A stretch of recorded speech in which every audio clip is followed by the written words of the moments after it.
Harry's wife. No kids this year. Hello, I'm H.G. Tudor.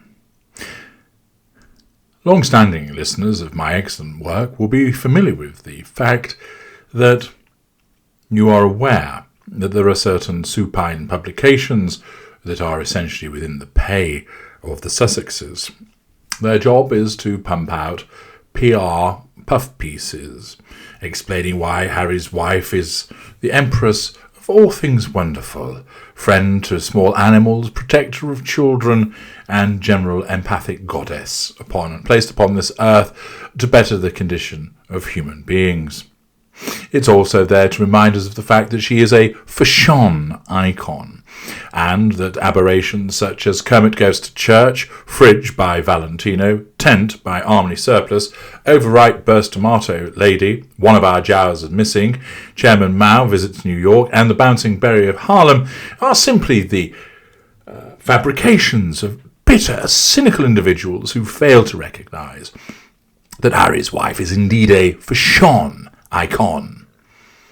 It's there to remind us of all the good works that St. Harry's wife performs in the community, such as handing out rucksacks with occasional muesli bars in them, turning up at memorials for slaughtered children, and dispensing her own peculiar brand of supposed sympathy.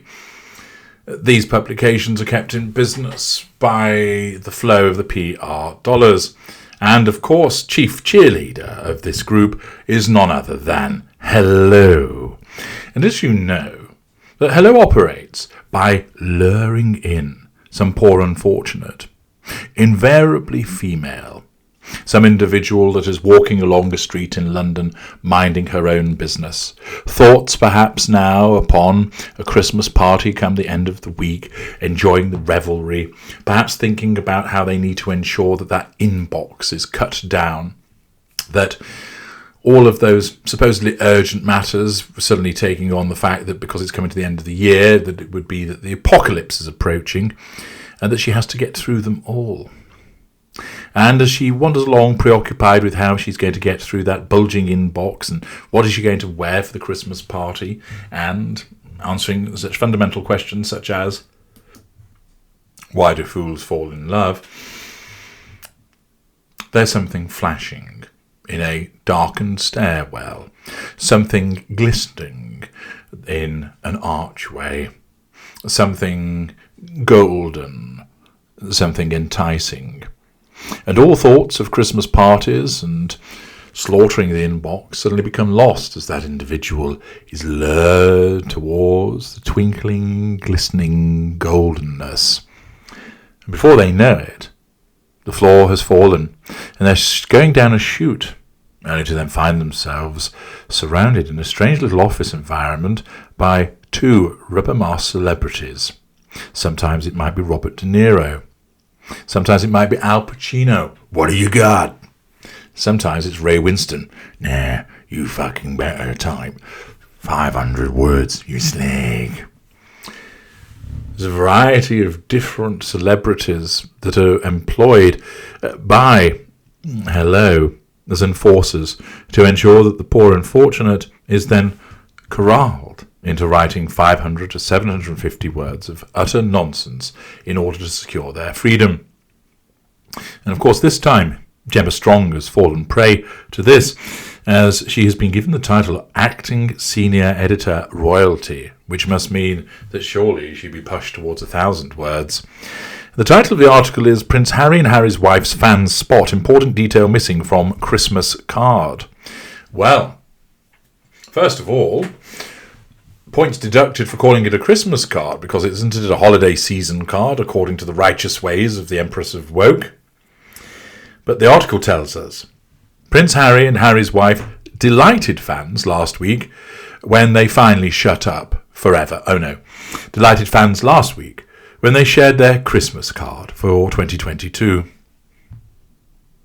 The card was released via their Archwell Foundation and featured a snapshot of the couple during their appearance at the Robert F. Kennedy Human Rights Awards show earlier in December. Wishing you a joyful holiday season, read the inspirational message from Harry and Harry's wife. from our family to yours, and on behalf of our teams at Archwell Foundation, Archwell Audio and Archwell Productions, we wish you health, peace and a happy new year. I think from now on, all of you dear Tudorites that are listening ought to write your Christmas cards in a similar vein. You should write from our family to yours, and on behalf of our teams at Conquer Bollocks Productions, Conquer Bollocks Audio, Conquer Bollocks Foundation. You don't have to have any foundation or audio or productions. You can just invent them, but make it sound like you're far more important than you actually are. You can make it sound like the presentation of your Christmas card is a multi-platform, multi-dimensional, multi-personed endeavour that has taken weeks of planning, that has involved the best minds in creativity, sitting in their authenticity, and then ensuring through a cascading approach that the slops of their mind is conveyed into the world of creativedom. The article continues to tell us it was signed Best Wishes, Prince Harry and Harry's wife, the Duke and Duchess of Sussex. While their supporters adored the loving photograph, how can a photograph be loving? Many were left disappointed that the couple's children Archie and Lilibet did not appear on the card.